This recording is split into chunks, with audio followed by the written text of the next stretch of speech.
Hello, everyone. Hello, everyone.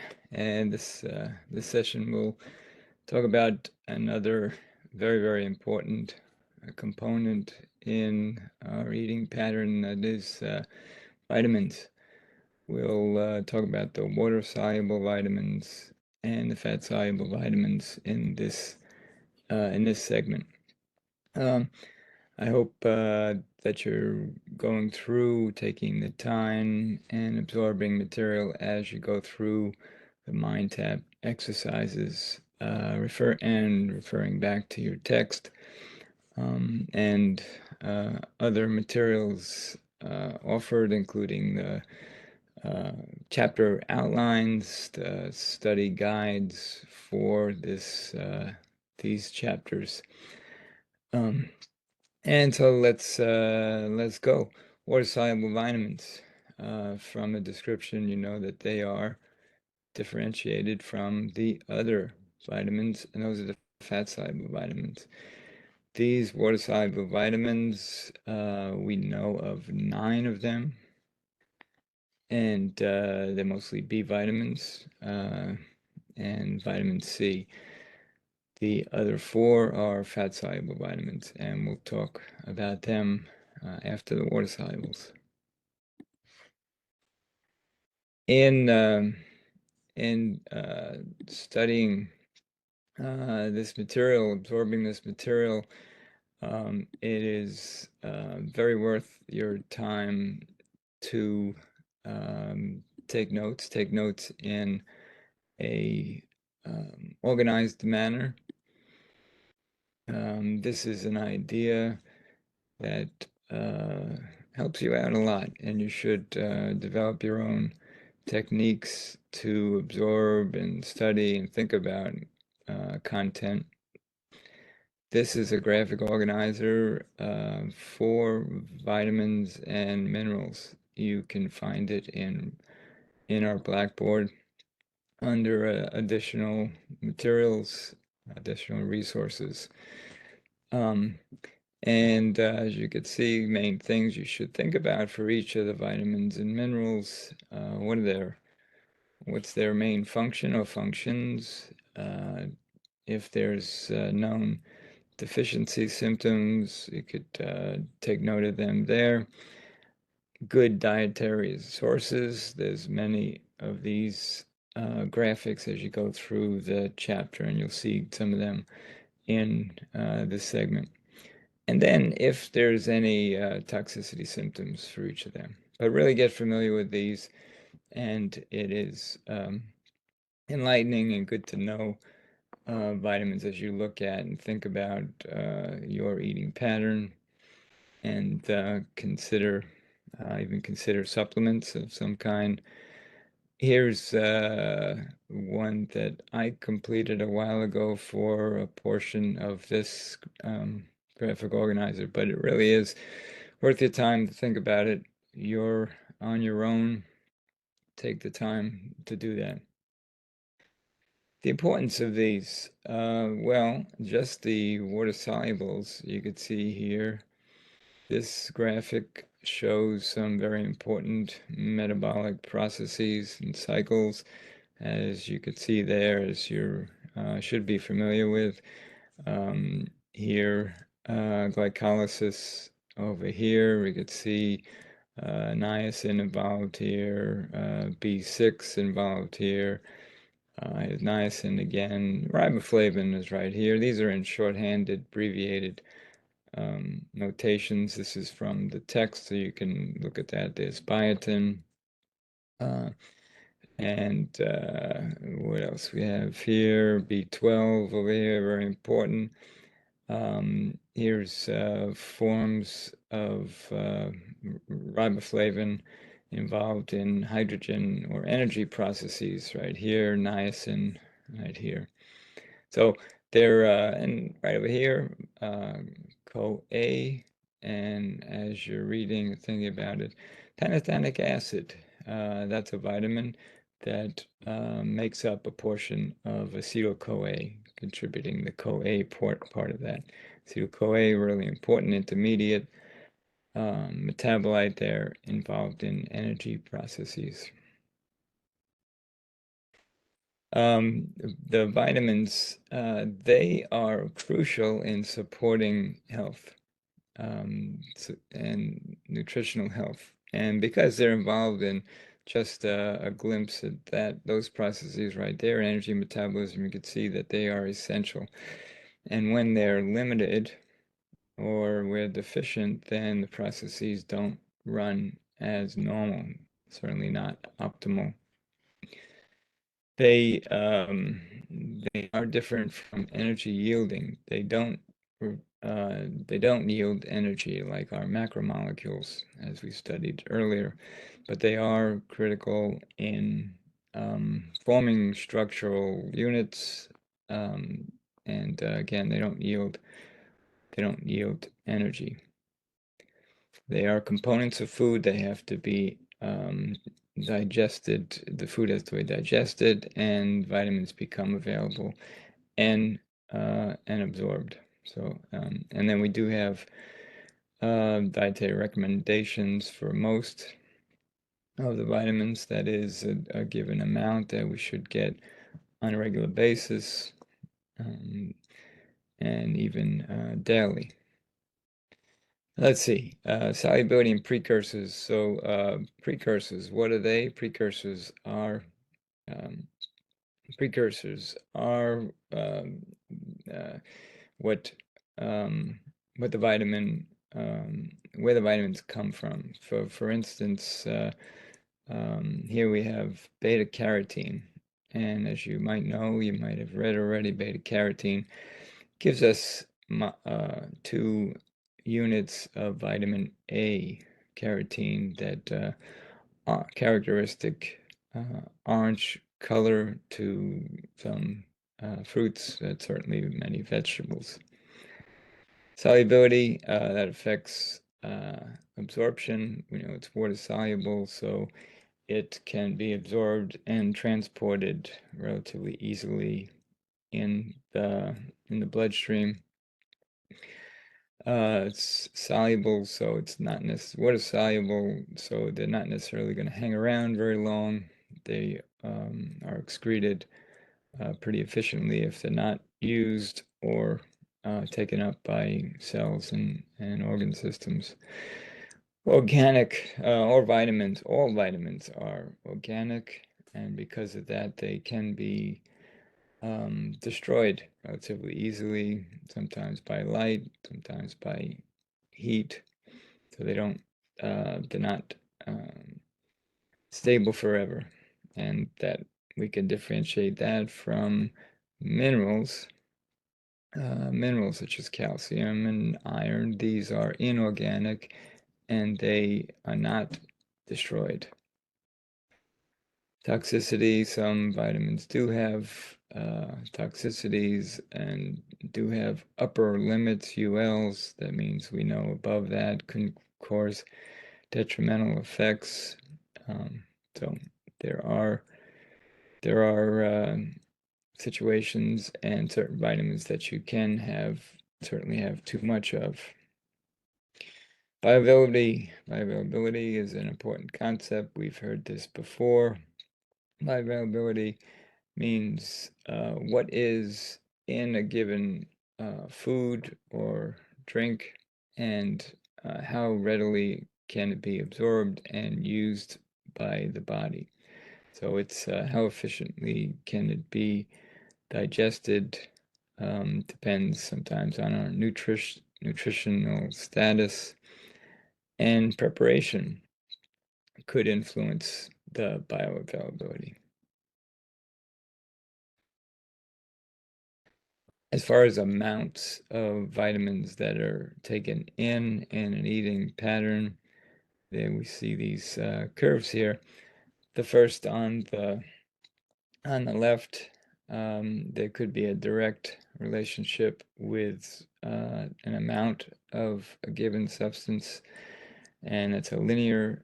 It could be linear, where you increase amount, and whatever is better. More often, the middle curve is operative. That is, you can get more, could be better, but then it levels off, and more does not get any better, it just plateaus. In some situations, more is not only plateaus, but it could be detrimental. So it could cause some harm if you have too much. And you could think of the fat-soluble vitamins. Talk about vitamins. These could get too much of and could have detrimental effects. Some questions you might think about shown here. You could stop video and think about these as think about, are you absorbing and material? Can you apply the material? Can you answer some questions like this on an exam? B vitamins give us energy. Well, we just said that that is not true. That's false. They are involved in very involved in, for instance, the citric acid cycle, or the TCA cycle, or Krebs cycle, a few names for that. But B vitamins play a critical role in releasing energy from the macromolecules, the carbohydrate, fat, and protein. So B vitamins form coenzymes, so they help enzymes in a given process. Without them, maybe the process doesn't happen or lags a lot. The vitamins could be considered, along with enzymes, could be catalysts for a given reaction. Without enzymes, without this, enzymes cannot synthesize or dismantle compounds if we think about digestion. And most vitamins have enough data to establish an RDA or a DRI, but then there are some that don't have as detailed amounts, so they're estimated an adequate intake, or AI. So especially the B vitamins, because they're intimately involved with energy processes, there one could feel a lack of energy from low amounts or deficient in the B vitamins. Again, they work as coenzymes, assist enzymes in releasing energy, or different kinds of processes in our metabolic system. So here's cartoons of how a vitamin might participate. You could see on the second insert there, the vitamin fits in with the enzyme to have a seat for the substrate, CD, and in this case, it's digesting or breaking apart, having new products formed. The first B vitamin we talk about, happens to be B1. To some extent, yes, these vitamins were named as they were discovered, and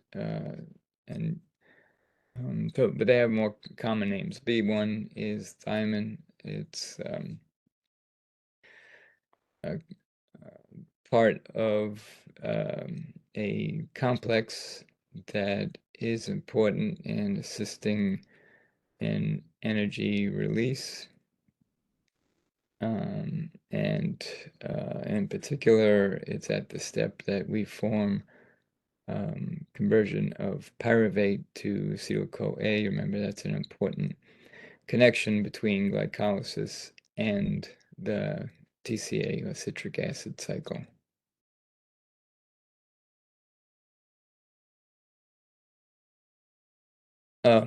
So, who has deficiencies in the B vitamins? Well, they're uh, malnutrition, homeless, alcoholics are populations that are most commonly suffer from deficiency of B vitamins and thiamine in particular.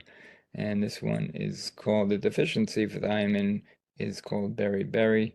This could be what's called dry, which affects the nervous system, and wet beriberi, the cardiovascular system. For thiamine, there's no known toxicity or upper limit. We would just kind of excrete the excess after um, the amount needed is used. Thiamine, common in an assortment of um, foods. You can see here meats, plants. Squash is one of the plants that is key, and we know that citrus is an important source as well for most B vitamins along with C. Riboflavin, that's B2, also serving as a coenzyme in energy metabolism. It forms these molecules, these flavin molecules that are involved in energy energy establishment, or at the electron transport level. It moves hydrogens or reduction substrates. What's the incorrect answer here about riboflavin? Let's see. Yes, yeast is a source. This nutritional yeast is a good source of riboflavin. Milk is, let's see, is it sensitive? Yes, this is a B vitamin that is sensitive to light, and oh, it's destroyed by cooking.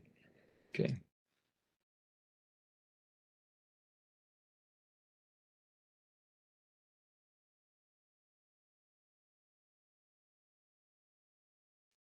Okay, here's an illustration of exactly how riboflavin acts as a coenzyme. You can see that this highlighted area of the conjugated system here, and it picks up hydrogens, transfers hydrogen, and at the end of the electron transport chain, remember that's the generation of ATP. Riboflavin foods. So when you look at these charts, these figures, you can see that they're color-coded for food groups. And down on the bottom here, if you're interested in looking at the excellent and sometimes unusual sources of the particular nutrient described, and you can see here liver is off the charts here, along with clams and mushrooms. And we know it's present in milk, so that's the dairy and milk products here, good source. Okay, next is niacin. For in two forms of niacin, nicotinic acid, nicotinamide, and the common form of niacin is nicotinamide. It's important in two enzyme systems, again, energy related, NAD and NADP, transfer of reducing equivalents in the production of ATP, so energy. Also involved in making, help making tryptophan, one of the important amino acids. Another deficiency you should remember attached to niacin deficiency is pellagra. Pellagra, a disorder that is presents as severe dermatitis.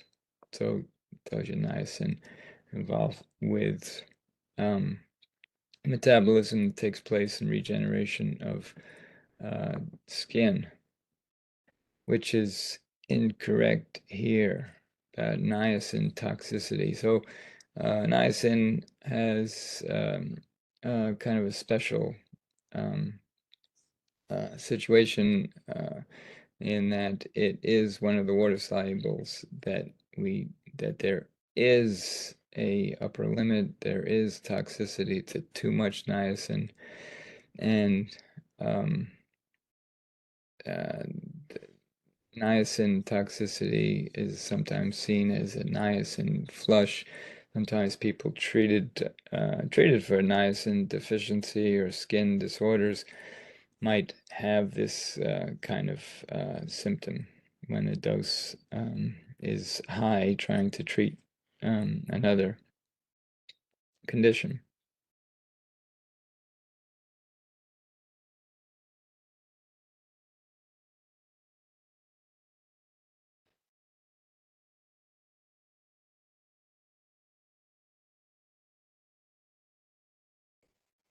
Okay. And sources, good sources of niacin, um, certain kinds of meats here, uh, high in niacin. So fortunately, it's pretty well distributed in um, meats and some vegetables. Biotin. Biotin is critical again in energy cycle, TCA cycle, aka Krebs cycle, aka citric acid cycle.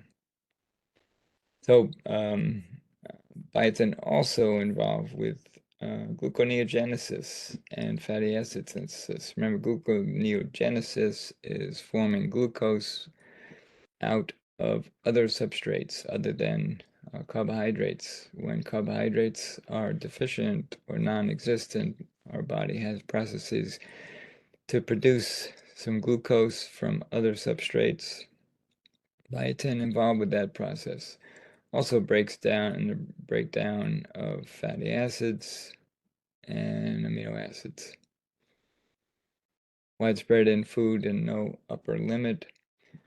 Biotin also popular as a supplement for quick growing tissue such as nails and hair. Pantothenic acid, this B vitamin is part of, serves as a coenzyme for acetyl-CoA, that important intermediate from in energy again from glycolysis, bringing carbon substrate into the TCA cycle for more energy extraction.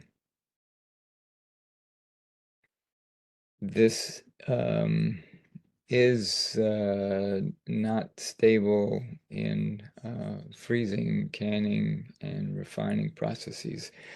So we often see that with vitamins. Some vitamins are not stable to processing of foods, whether that's heat or light or freezing, canning, storage. So this is where processed foods start to lose their nutritional value because of the certain nutrients being not resistant to those processes. Vitamin C, a few forms of this, but it all interchanges and converts to a form called PLP, which is involved with carbohydrate, amino acids, and fatty acid metabolism, transfer of amino groups, production of non-essential amino acids. Recall that we have 9 essential amino acids that we need and can make the other amino acids, up to 21 different amino acids that we use for various processes, making tissues, making making all kinds of protein and all um, nucleic acids, other intermediates that make up skin, for instance, other tissue, um, antibodies, etc. Some more facts about B6. They're stored in muscle tissue, as opposed to other vitamins might be stored as in that depot, the liver. Deficiencies usually related to neurological or muscle protein related deficient symptoms.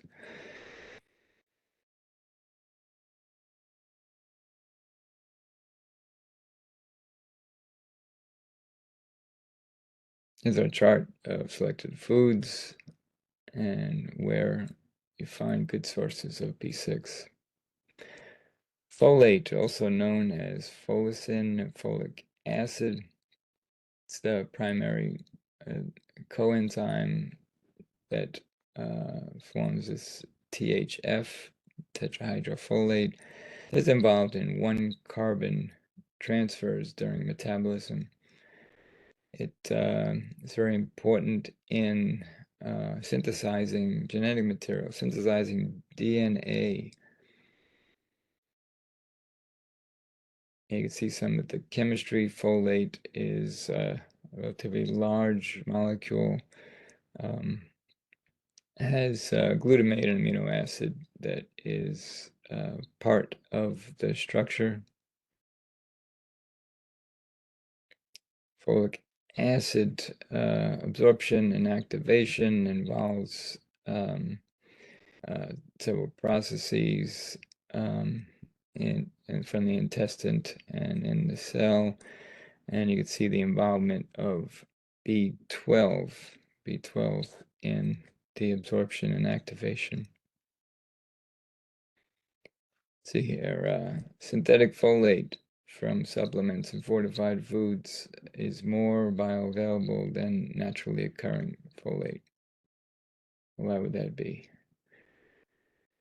It just happens that because the form that is in supplements in the form of polyglutamates, and they're absorbed more efficiently, and so they're about double the bioavailability as naturally occurring.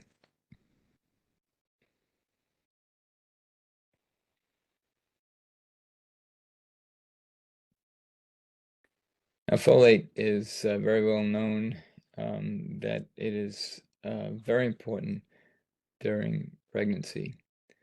Um, pregnant women have make sure that they have sufficient amount of folate in supplement form because of its importance in production of nucleic acids related to DNA, and a symptom,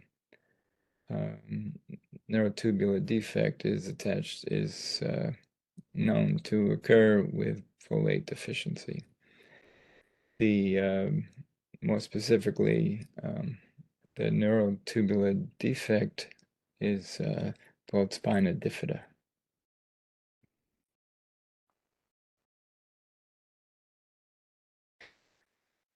The um, the other symptom is anemia, megabacic anemia, or macrocytic anemia.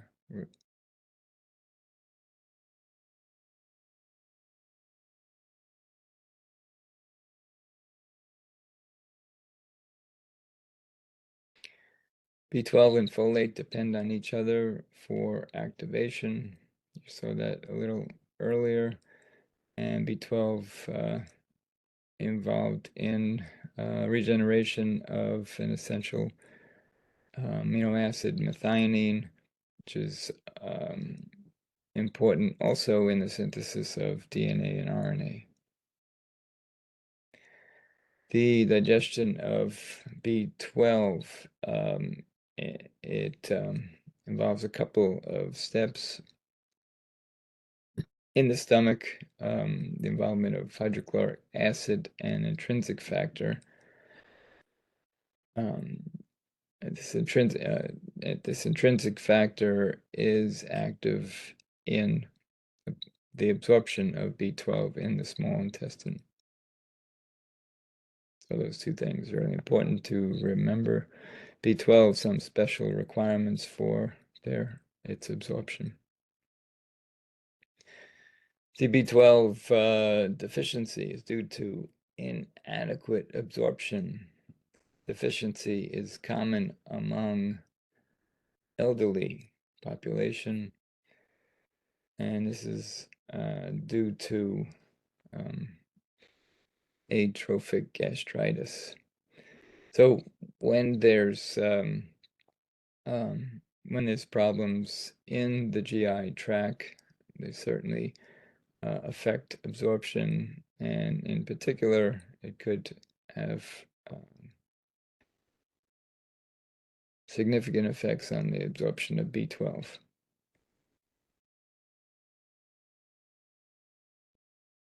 Without intrinsic factor, the vitamin cannot be absorbed. B12, intrinsic factor, starting from the stomach, hydrochloric acid in the stomach, initiating intrinsic factor, presence, absorption in the GI small intestine.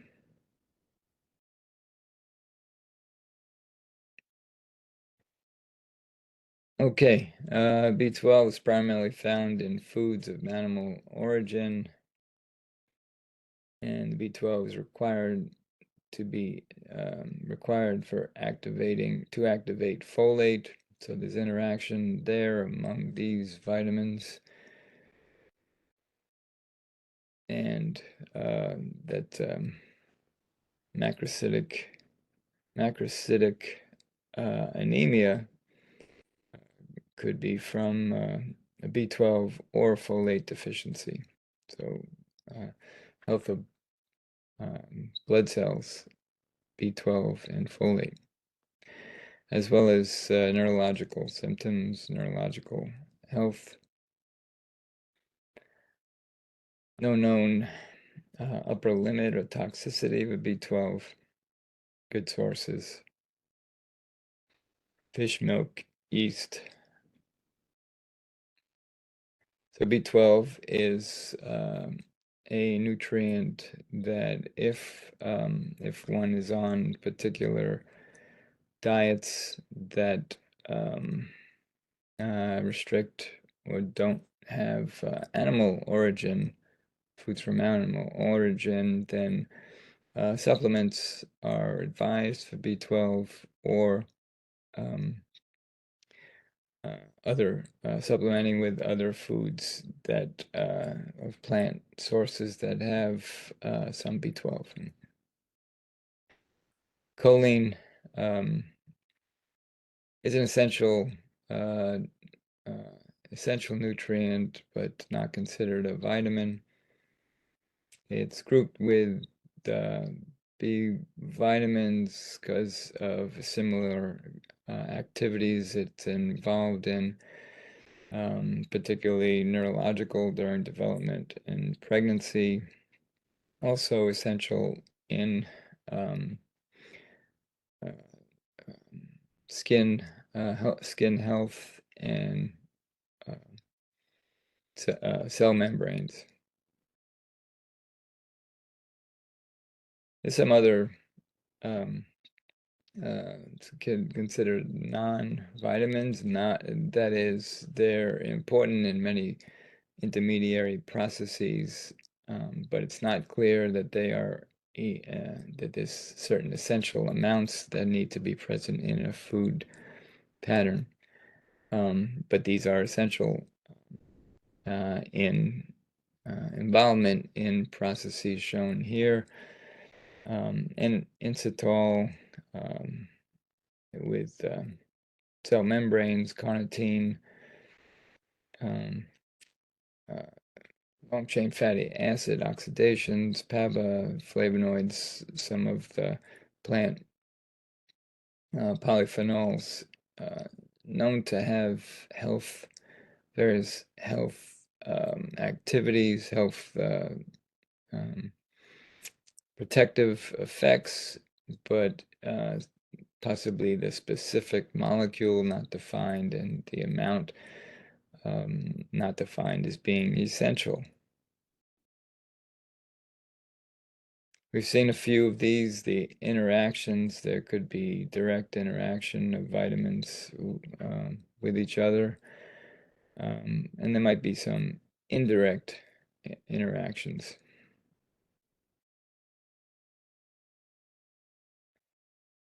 Deficiencies are very important ones to remember in terms of the B vitamins are berry, that is B1 or thiamine, and pellagra, B2, niacin. So the B vitamins, they're grouped together. They often overlap in their roles.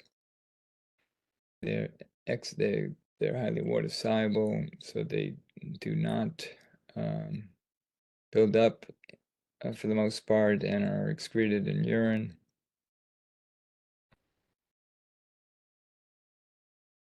And they're across many food groups. And if we have a balanced diet and a variety, then we usually get sufficient amounts. And better to get these in food through food than supplements. Supplements do what they describe. They're backups. They're supplement for deficiency. Let's say vitamin C loses um, uh, it loses electrons, so it's a redox. It's involved in redox reactions, and that's why it is an antioxidant. It works to um, uh, get rid of um, free radicals, which are damaging to tissue and potentially RNA and DNA.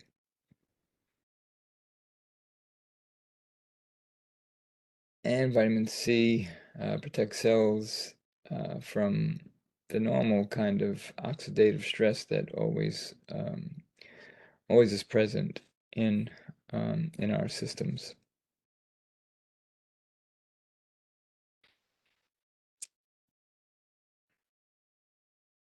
Antioxidants neutralize substances by donating electrons. Vitamin C can be reactivated, and this is called recycling.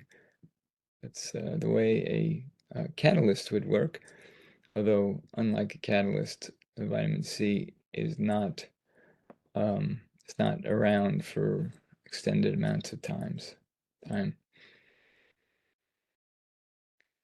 Iron enhances the absorption of vitamin C.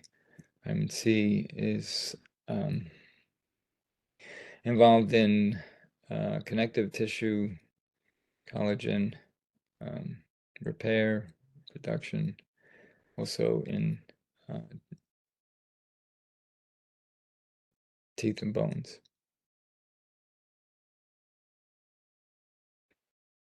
There's a bit of the chemistry of how vitamin C acts as an antioxidant in its redox reactions.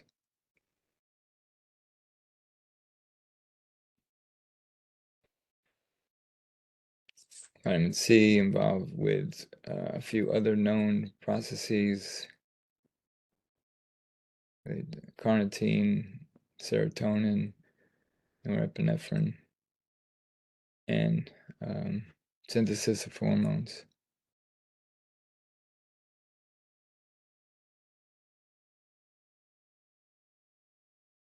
Other roles of vitamin C.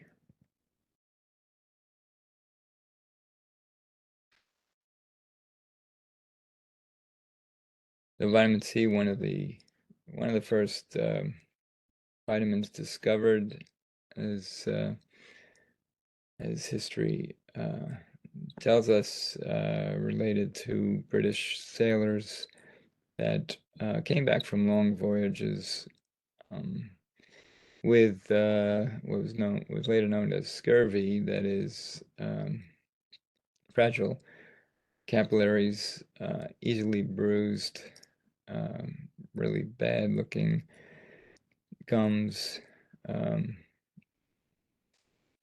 and it was soon connected and verified that it was some compound, some material from citrus that, if they ran out of on their long time at sea, caused this scurvy. And then vitamin C was discovered to be the active molecule, and later known as the vitamin that one would avert the symptoms of scurvy.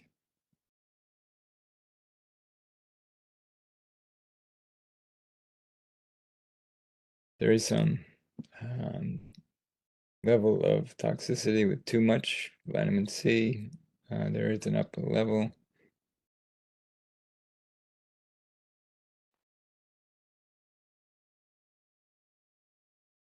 Lots of good sources of vitamin C, fruits and vegetables.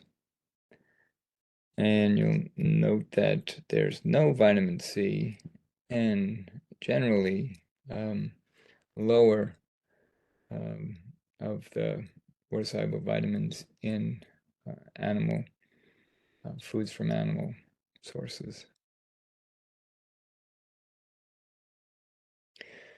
Vitamin mineral supplements, very big, prosperous industry.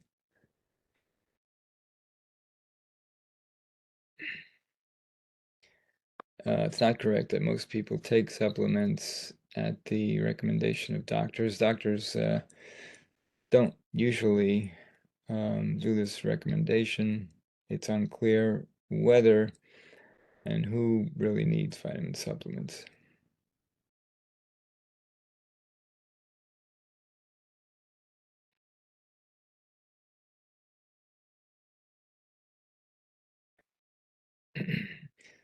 Um, Supplements are not well regulated. They're regulated for safety, but not necessarily um, about claims and false advertising. So one should be careful about their choice of taking supplements, and what types of supplements and which manufacturer. Should do some research before investing in and taking um, vitamin and mineral supplements.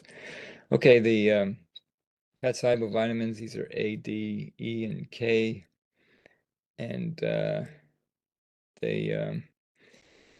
fat-soluble vitamins differ from water-soluble vitamins in that they require bile, just like fat, fatty acids, etc., need bile to be digested.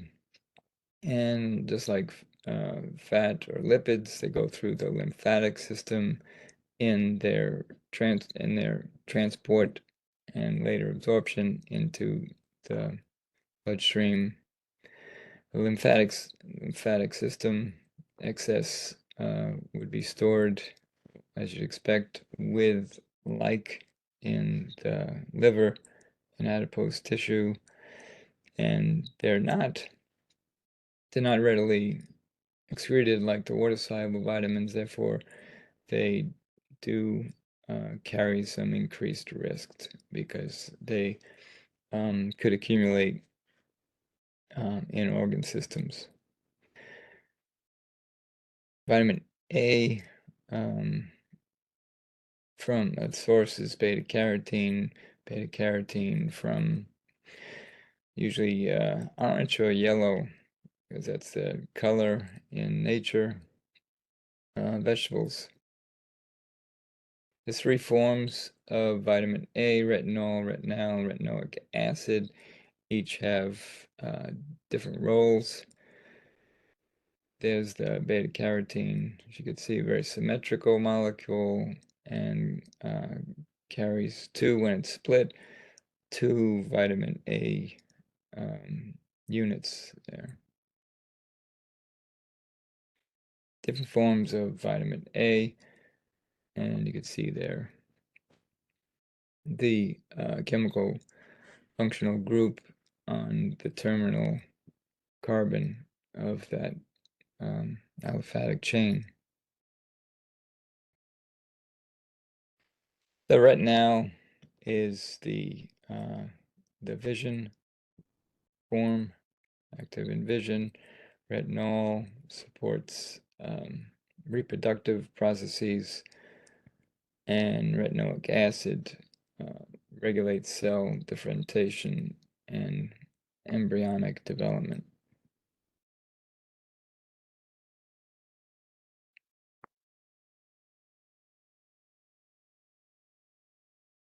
So the vision role of vitamin A occurs here. You can see that two forms of the retinal, the cis and trans. Those are the isomers. It goes from one to the other in the as the molecule rhodopsin absorbs light. Retinal changes from cis to trans and triggers electrical impulse that carries visual information to the brain and the optical nerve.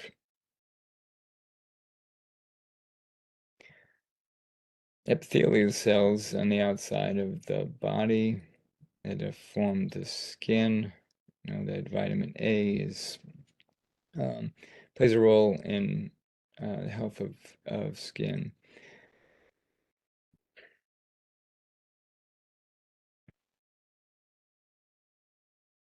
So here are the roles in reproductive and health. Vitamin A.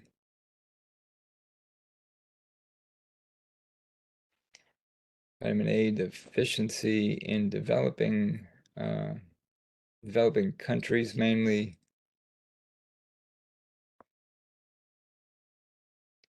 Much of this deficiency and symptoms were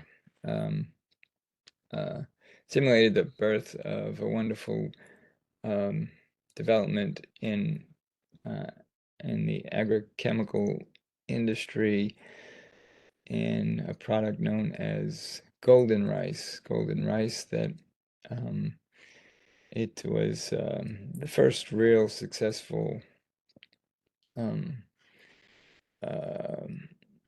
inclusion of a nutrient, a GMO, to produce more vitamin A in rice. It was successful and has eradicated much of the vitamin A deficiency in developing countries.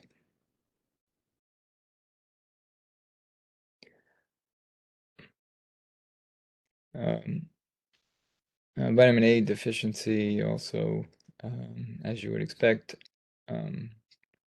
causes this condition in the skin.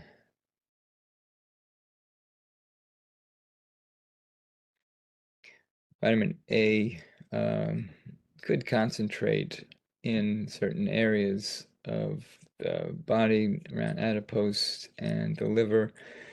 If one does consume foods with a lot of vitamin A, much of that, you might see that in color of skin, in particular palms or bottom of feet, turning orange.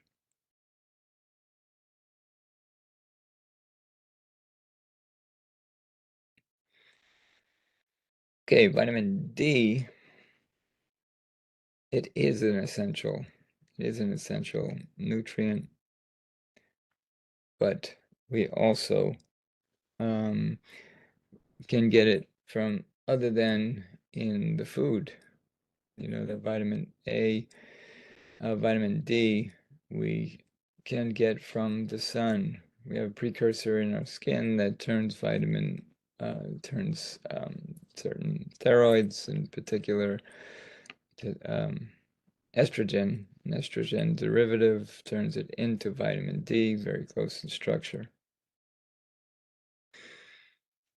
And vitamin D to be active, um, it gets activated in processes in the liver, hydroxylation in the liver and the kidneys.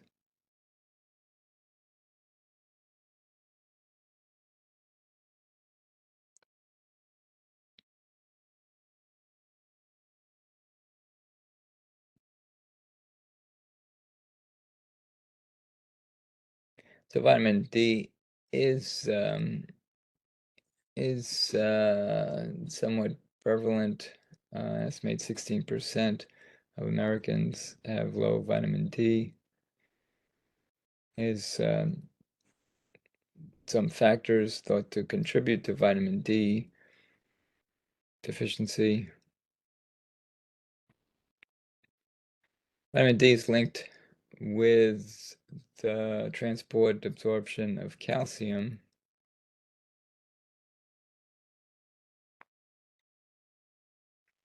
Result of vitamin D deficiencies, osteomalacia.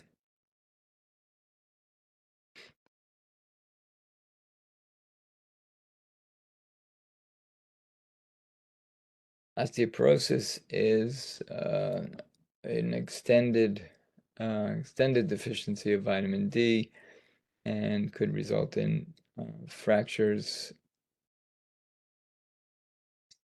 from fragile bones because of the loss of calcium and structure of the bones. Rickets, that's a deficiency mostly in developing countries in children in which bone it becomes soft and bends. And the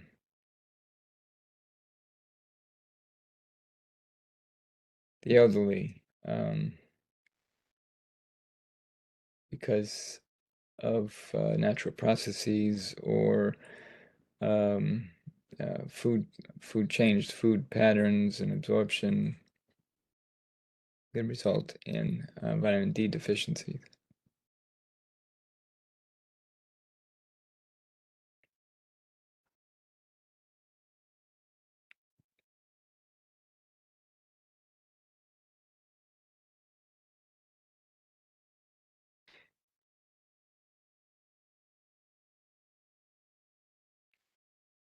Because vitamin D and calcium interact, uh, in that vitamin D enhances absorption of calcium. If you have an excess of vitamin D, you can have an excess of calcium, which could lead to some problems with calcium. Um, Calcium toxicity. High amounts of calcium contribute to um, kidney problems, kidney stones, hardening of vessels.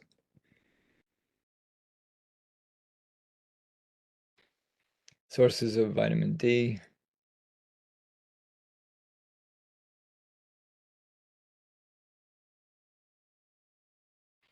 Sunscreen. Reduce the synthesis of vitamin D. That's true because that's and it's not necessary to have too much of sunlight, the UV converting substrates, testosterone in particular, um, cholesterol into vitamin D in the skin.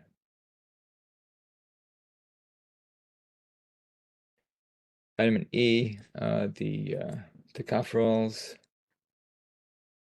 and different forms of them, uh, and its position of just a methyl group difference, but it's only the alpha tocopherol that's maintained in the body and acts as an antioxidant. It stops chain reactions of free radicals, which free radicals can um, be damaging to cells and membranes.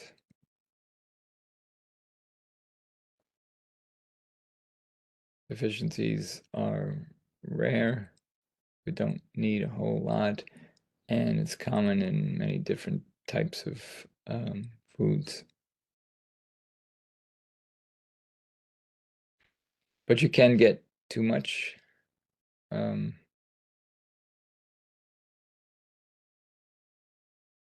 again, the fat-soluble vitamins can accumulate, and having too much um, could accumulate, in particular in the liver and in adipose, and could be problematic because of that overstorage.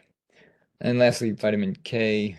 Remember, K is very intimately involved and critical for clotting, blood clotting. It's in the processes, um, the involved processes of clotting of blood.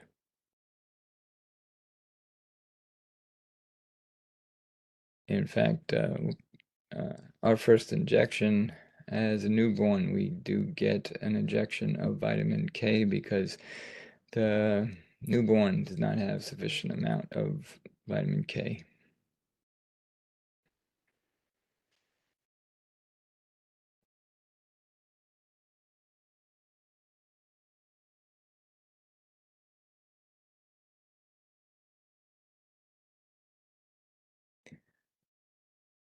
Okay, some good questions involved with vitamin K deficiency there. You may want to kind of look at closely.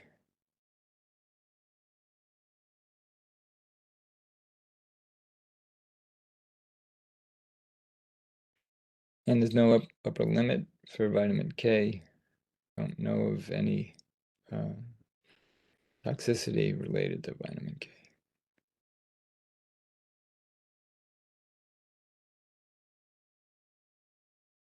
Some questions to think about. In fact, vitamin K, when we have a healthy microbiome, we do get some from intestinal bacteria. We do get vitamin K produced, but not enough to meet our needs that we need. Okay, so overall, toxicities are possible for fat-soluble vitamins. And fat-soluble vitamins work together, as we've seen with vitamin E and A, as far as their absorption. And in particular here, acting as antioxidants, many of them, A, D, and K, involved with bone health, E and K in blood clotting. Good summary there. And some critical thinking questions should think about here. Go through these, give some thought to how would you answer these?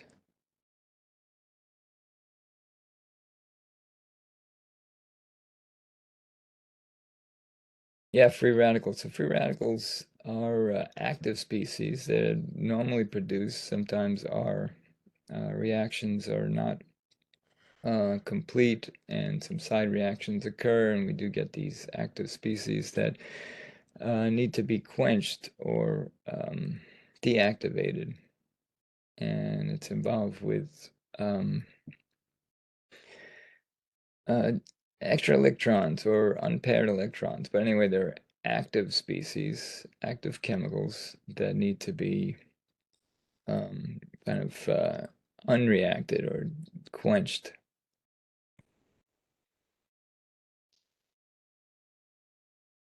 And there's a theory that free radicals, excess free radicals that aren't quenched, could be the source of things like deposition of plaque in blood vessels and even some cancers.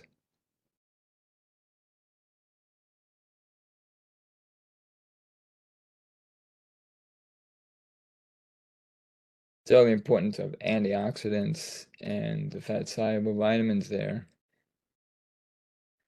And how do we get enough of all these vitamins? Well, it's in a varied, colorful, um, mostly plant kind of eating pattern.